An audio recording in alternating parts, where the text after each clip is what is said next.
Bueno, muy buenas tardes. Bienvenidos todos.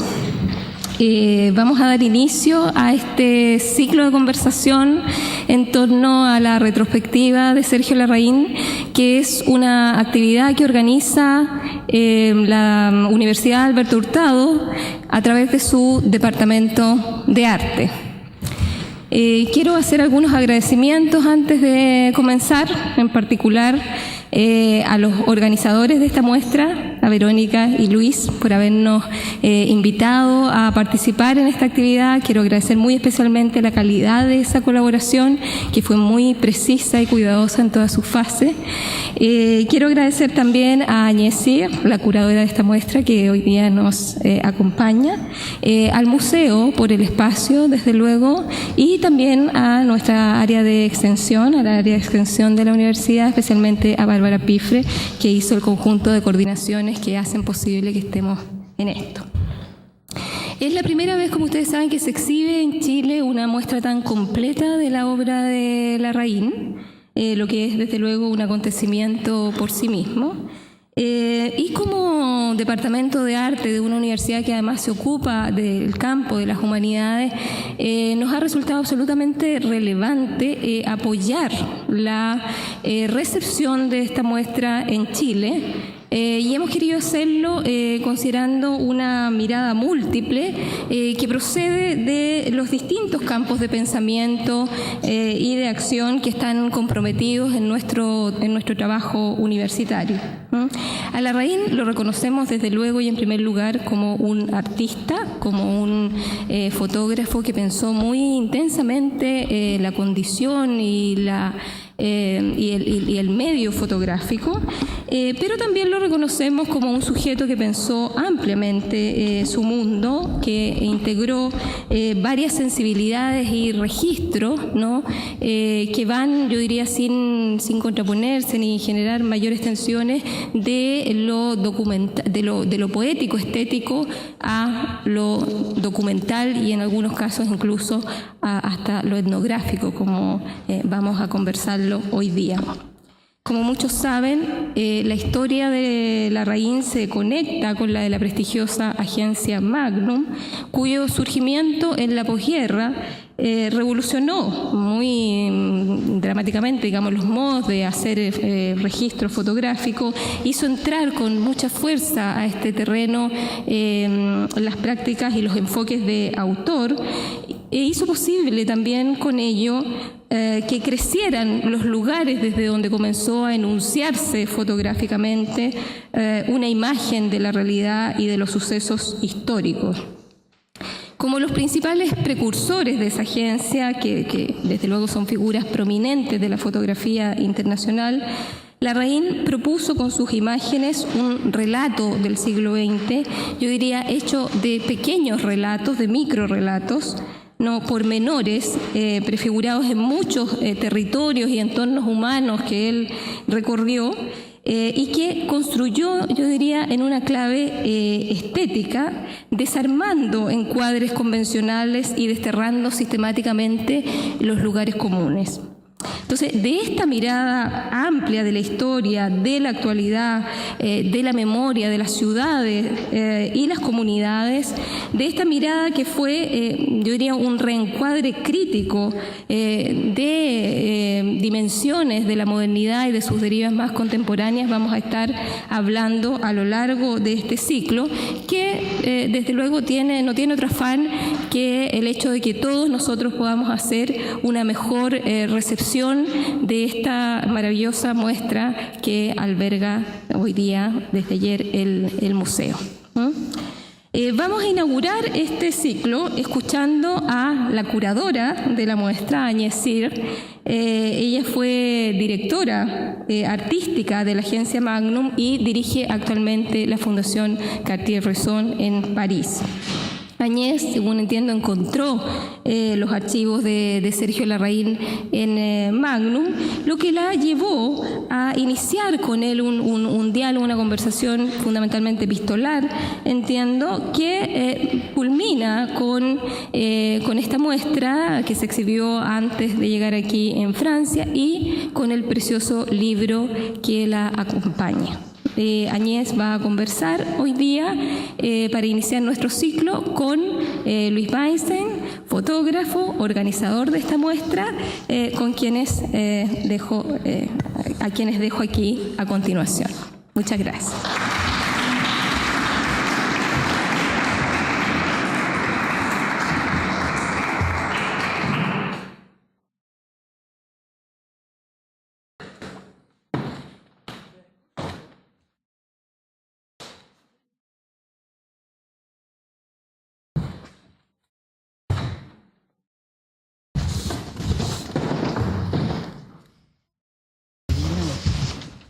Voy a dejar el arma al lado un rato.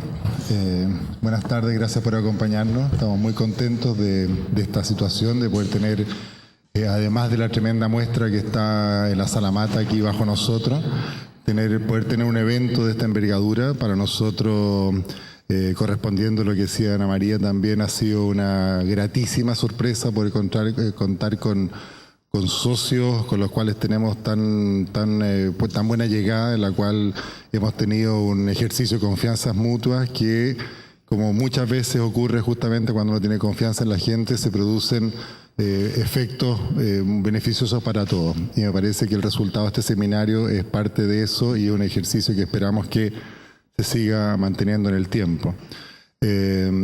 Yo el año 87 estaba en París, fui a la agencia Magnum, era la primera vez que estaba ahí, tuve la suerte de hacer ese viaje y me encontré con un fotógrafo, Abbas, que es parte de la agencia, a quien yo había conocido en Santiago en los años 80, venían una serie de fotógrafos de distintas partes del mundo a Chile, entre ellos él, a registrar lo que estaba pasando en Chile, y mientras estaba en la agencia, de repente, conversando con él, pasa una señora, una morena alta, guapísima, que me pregunta si acaso yo conocía a Sergio Larraín.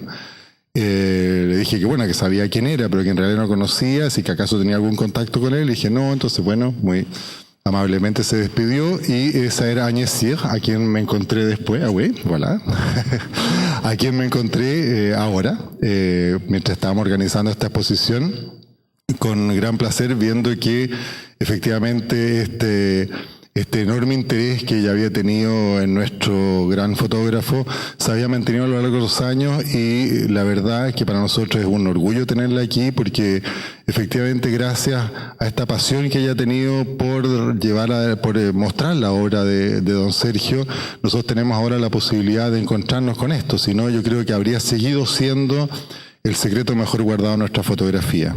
De aquí en adelante haceré en francés para poder conversar con ella. Le titre de cette rencontre dit, título de este encuentro es mostrar a los demás, mostrar a los otros lo que los otros no ven. ¿No miran o no ven? A ver, hay un doble sentido aquí y me gustaría que hablemos de esto.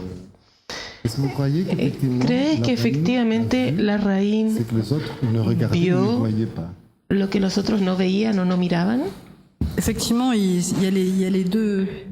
Efectivamente, se pueden considerar ambos sentidos. Creo que Sergio Larraín ve cosas que nadie más ve.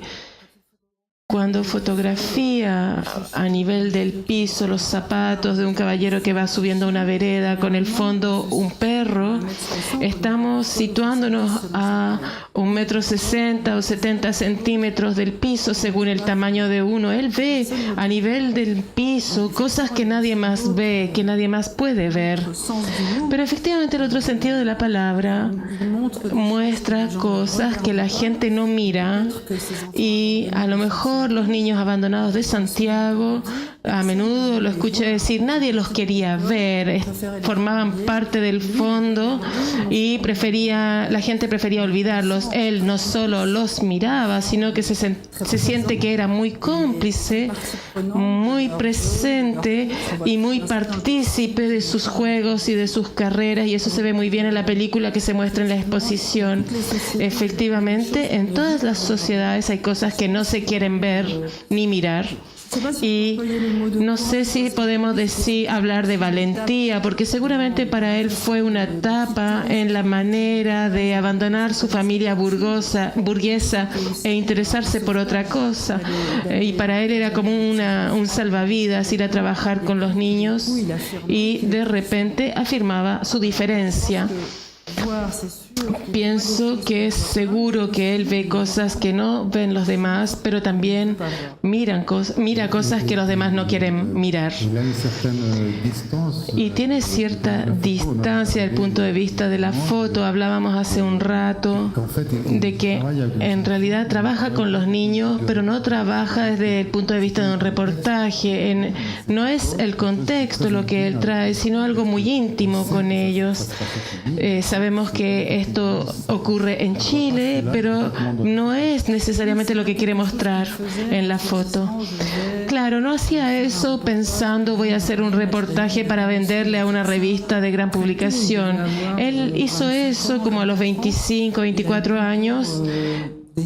Todavía no había decidido o descubierto que sería fotógrafo, y lo hizo porque pienso que era una manera de confirmarse y de afirmarse frente a su familia. Lo hizo tan bien que fue eso lo que le permitió llegar e ingresar a Magnum después, porque era con tanta complicidad y tanta maestría en la manera de fotografiar, que no es una manera majestuosa, sino emocional y poética. Entonces, ambos factores hacían que el conjunto fuera algo sumamente afectivo. En estas fotos nos preguntamos, porque está esa maravillosa carta al sobrino, que en sí es una clase de fotografía en la que habla de los dos pedazos de cartón que permiten encuadrar de nuevo una imagen, pero sus archivos, sus fotos, los conoces tan bien. Me dijiste que el encuadre es el negativo completo. Sí, la mayor parte del tiempo es así. Yo vi álbumes de fotos pequeños que están en la familia de Sergio Larraín, y efectivamente hay imágenes que están encuadradas o reencuadradas en panorámica, en cuadrado, en rectángulo, sacadas con reflex. Y estos álbumes son álbumes de fotografía que hizo en el 51, en el 52, cuando tenía 21, 22 años, muy joven. Y el encuadre todavía no es automático en su cerebro. El cerebro nunca lo es automático. Y es lo que explica en esta carta. Explica que nunca hay que forzarse, que hay que sacar las fotos, mirar el cuadro, mirar la foto, y luego, una vez sacadas, uno vuelve a la casa, se toma el té, se come un plátano, hace una pausa, revelamos, los ponemos en el muro y vamos conviviendo con ellas. Y las buenas fotos las miramos y las volvemos a mirar y vamos sacando las malas, y poco a poco quedan solo las buenas. Y de tanto hacer esto, vas a ver que el encuadre va a venir inmediatamente. Al principio hay que volver a encuadrar, porque no es perfecto, y después inmediatamente tu ojo ya va a estar acostumbrado y el encuadre va a ser inmediato. Es sorprendente esto, porque si miramos el canon clásico, tenemos imágenes borrosas. La gente no tiene cabeza, o la gente está vista desde abajo, o están ocultos. Entonces, una buena fotografía es una definición que hay que aprender. Sí, es muy complicado. Yo nunca sé cuando me piden que defina una buena foto. Para mí no hay canon. La prueba es que las mejores fotos de Sergio suelen ser fotos borrosas, fotos donde hay un pedazo de cuerpo, donde no sabemos dónde estamos. Es difícil hacer una buena definición de la foto, pero se puede hacer una definición de una buena foto con relación a un artista o a un buen fotógrafo. Para este fotógrafo, una buena foto es esto. Tú hablabas de Abbas, que es típicamente periodista. Para Abbas, una buena foto es la que explica una situación que vamos a poder publicar en un diario y que va a estar muy bien hecha desde ese punto de vista. Para Sergio Larraín no es eso. Será probablemente una foto que transmite la emoción que él sintió en el momento de sacarla y la rapidez de su gesto y el aspecto furtivo y mágico. Él insistía mucho en el aspecto mágico y es todo eso. Entonces, por eso es que finalmente, cuando durante 2 o 3 años trató de hacer fotoperiodismo para Magnum, dejó de hacerlo porque rápidamente entendió que no era lo suyo.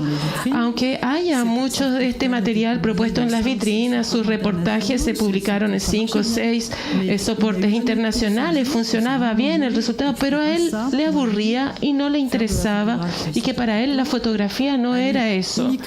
Para él la fotografía era abordar las temáticas que le interesaban y profundizarlas.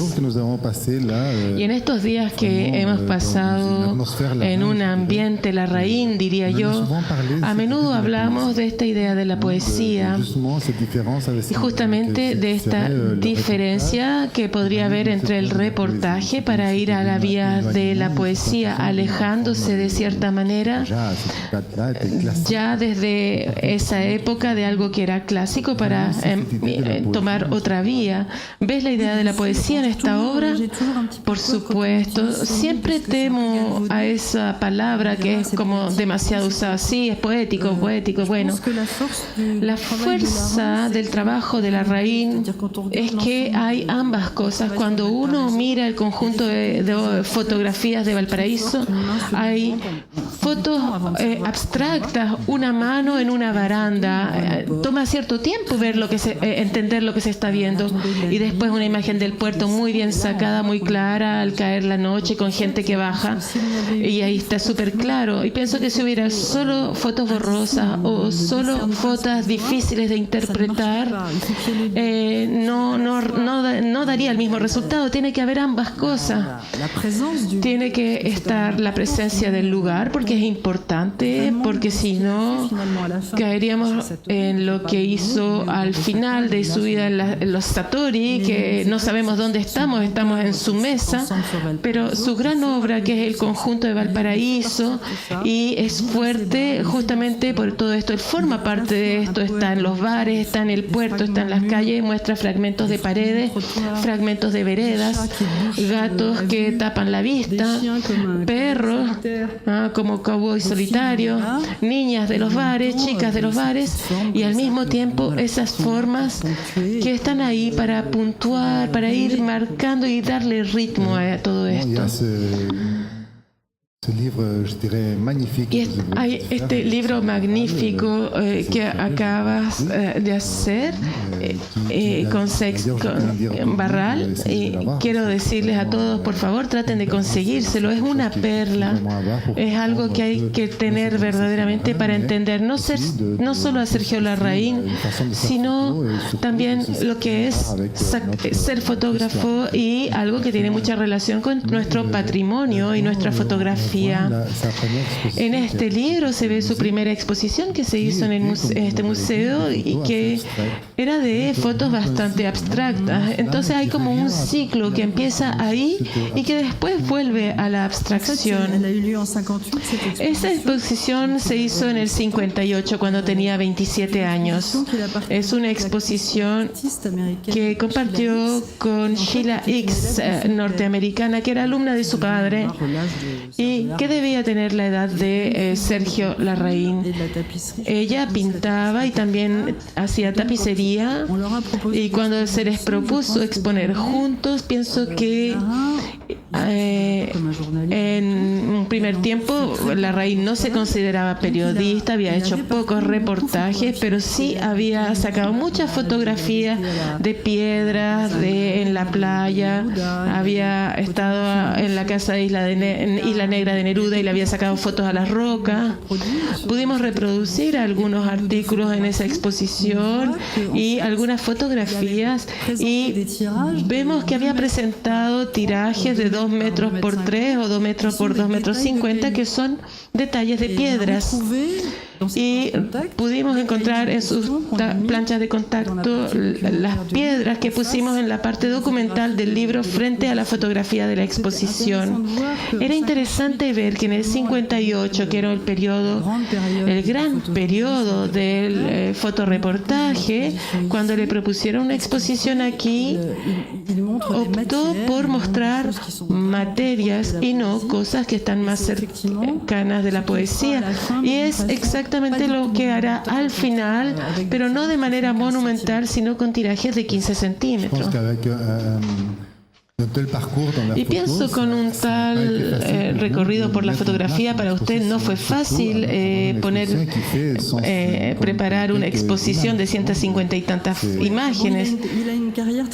Bueno, por suerte para este fin, su carrera fue corta. Él supo detenerse porque no habría sido igual de bueno después, porque estaba en otra mentalidad y otro estado de espíritu.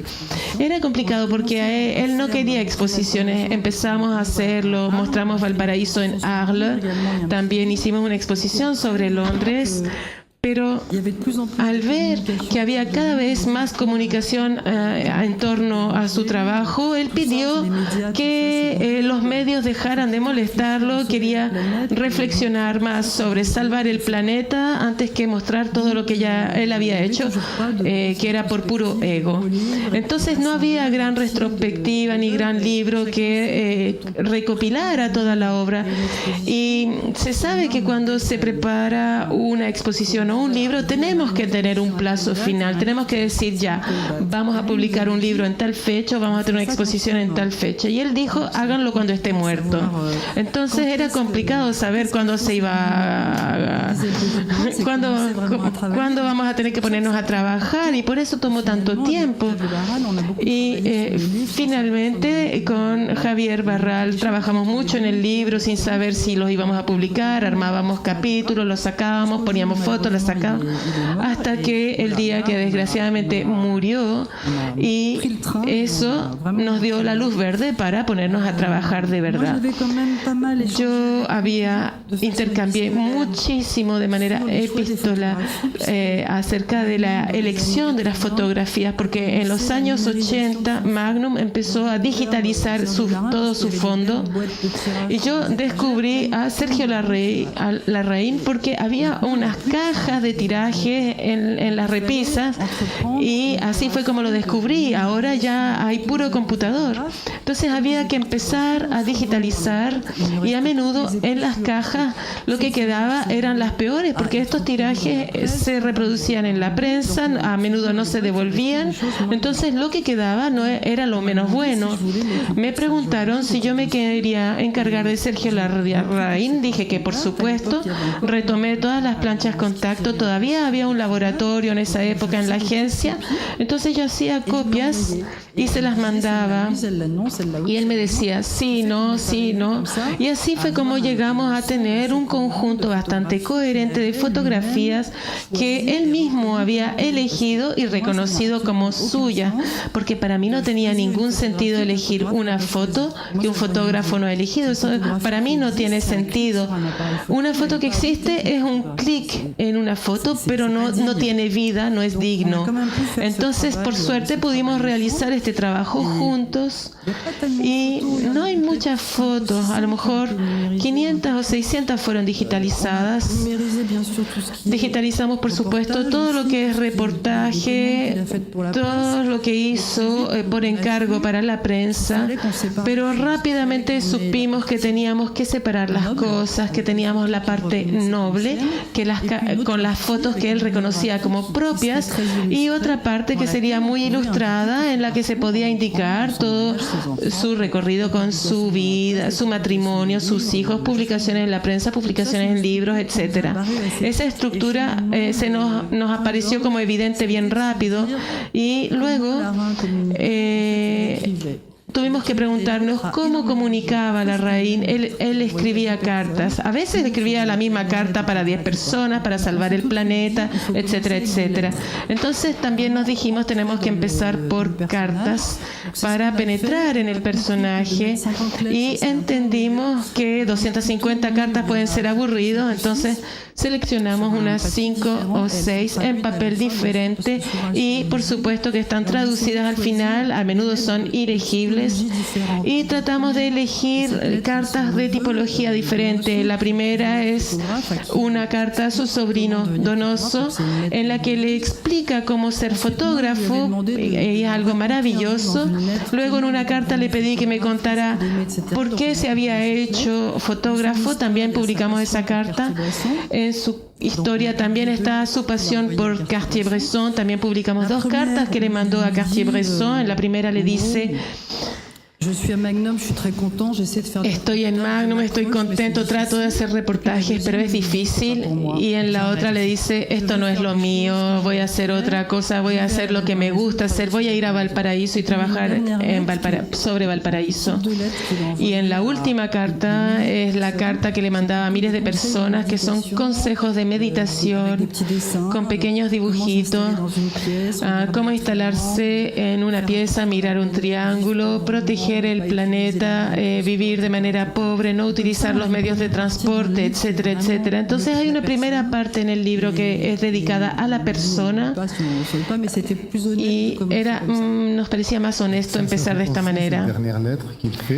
Esta última carta que escribe me hace pensar en el Principito, porque con un aspecto naif o ingenuo, esta presentación de salvar el planeta. Su hija siempre me dijo a menudo, quería salvar el planeta desde Tulahuén, pero también podría haberse inscrito en Amnesty International o en un movimiento ecológico y trabajar con ellos. No, él lo hacía desde su pueblo, donde practicaba la meditación, el yoga, el dibujo y escribía. Era su manera de estar y no estar.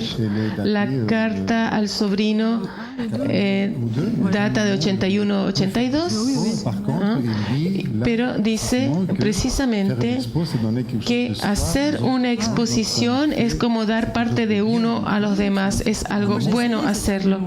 Yo usé ese argumento porque evidentemente cuando estaba en Magnum, hace 10 años que no lo estoy, pero yo recibía cartas de Chile o de otros lados que decían: nos gustaría hacer una exposición de Sergio Larraín, y yo decía: me gustaría, pero pídanle a él, pregúntenselo.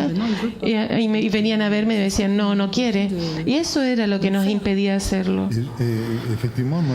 Efectivamente, yo pienso que con esta dificultad para presentárselo también dificultaba la organización de las fotografías, de cómo componer la exposición, y el ritmo era difícil de encontrar desde un punto de vista más bien técnico.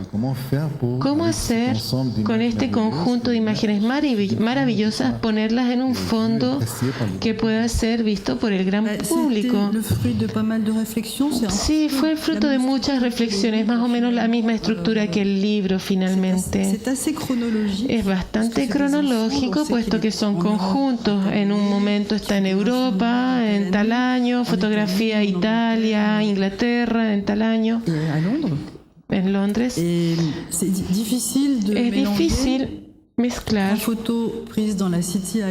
3 fotos sacadas en la City de Londres con 3 fotos de Valparaíso. Eso no tiene sentido. Entonces lo que hicimos fue un recorrido cronológico, puesto que es una retrospectiva, y lo único que no es verdaderamente cronológico es la parte sobre Valparaíso, porque empezó en el 52, lo interrumpió y lo terminó en el 64. Entonces fueron 12 años, pero no tenía sentido poner 5 fotos al principio, 5 fotos en el medio y 5 al final. Entonces lo ideal era hacer una parte con esto, y además era el cuerpo de su obra, por lo tanto es importante. Y quiero explicar también cómo lo hicimos con los tirajes, porque me han hecho preguntas sobre este tema. Son argénticos a partir de los negativos originales, salvo 3 que fueron digitales porque los negativos estaban muy malos. Entonces hay 3 tirajes digitales y todo el resto es argéntico. Y efectivamente parecen perfectos. La persona que lo hace trabajaba para Larraín cuando estaba vivo, porque era coleccionista y quería comprar los tirajes. Yo le mandaba hacer tirajes, se los mandaba a Sergio para que los aprobara y firmara, y él nos los mandaba de vuelta. Los ponía entre cartones porque a veces los recibía doblados en 4 y la firma había atravesado el tiraje. Entonces después se lo mandaba en papel y con cartones por todos lados para protegerlo. Y ese laboratorio era el que trabajaba para él. Guillaume Genet verdaderamente sentía pasión por el trabajo del fotógrafo. El hecho de que haya una buena iluminación en las salas de exposición, más un vidrio y un passepartout, evita que se vean las irregularidades del tiraje. Pero el domingo en la tarde, cuando estábamos mirándolos así con una linterna, se ven los retoques con tinta, agua en el negativo, pero se ven buenos cuando están en la pared. Es también parte del objetivo. No podemos poner el tiraje con 4 chinchetas, o sea, hay que ver todo.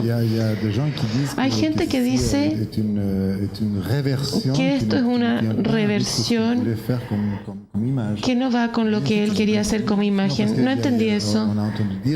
Pues se ha dicho que se hizo después, pero no, aunque estuviera en un lugar lejano del mundo, estaba muy cercano y sabía perfectamente cómo quería las cosas. Absolutamente. En la agencia hicimos 2 exposiciones y fue un error que se cometió a menudo en los artículos. La exposición que se presentó aquí, que fue coproducida con los encuentros de Arles, eso es una exposición de arte moderno que se hicieron hace un año y medio, y evidentemente, puesto que van a lugares donde no siempre hay aire acondicionado como sería necesario, etcétera, es mejor para una circulación en que los museos no siempre respetan las normas tener una exposición de este tipo. Y de todas maneras hay muchas fotografías que no existen en tiraje, entonces hubiera sido una lástima no ponerlas porque no teníamos tiraje. En la Fundación Cartier-Bresson el otoño pasado hice otra exposición de Sergio Larraín, que está hecha a partir de tirajes existentes que suelen ser de la época, más los tirajes de la exposición de Valparaíso en el 91, de la de Londres en el 98. Se reunió todo eso, se recopiló, y los tirajes que son de época, que Sergio controló mucho, también sirvieron mucho de modelo para los tirajes modernos. Yo iba al laboratorio muy temprano con una caja de tirajes antiguos para mostrarle al hombre que hacía estos tirajes lo que ya había sacado y cómo le gustaban las cosas. Un trabajo muy serio, muy largo, porque a veces había que hacerlo 10 veces para tener un buen tiraje. Efectivamente, a veces pensamos que en una versión romántica del oficio, que un fotógrafo es alguien que no solo saca las fotos, sino que además saca los tirajes. y no siempre es verdad. Como igual que Cartier-Bresson no ponía los pies en el laboratorio, pero sabía perfectamente lo que quería. Sí, tenía esa relación particular con una persona que hacía los tirajes, lo apreciaban y se conocían, sabían si lo querían más gris, más contrastado, etcétera. Y efectivamente ahí vemos que todo este aspecto gráfico de su obra es muy importante, la manera de poner el color negro, de conservar los colores blancos. Esa idea, yo pienso que una manera de ver esta exposición no basta con dar una vuelta. Yo siento mucho placer en repetírmelo, porque siempre veo que hay como diferentes capas, señas que aparecen y que hay mensajes que a veces está un poco oculto a primera vista. Sí, no cabe duda, hay mucho inconsciente. Él habla mucho de magia, de espiritualidad. Cuando ve la foto de la niña, él dice, esta fue la primera foto que se presentó a mí. Para él, las imágenes existen en el espacio, están ahí, y si uno se libera de las convenciones, las va a poder ver y las va a poder pescar, las va a poder atrapar. Esa era su filosofía.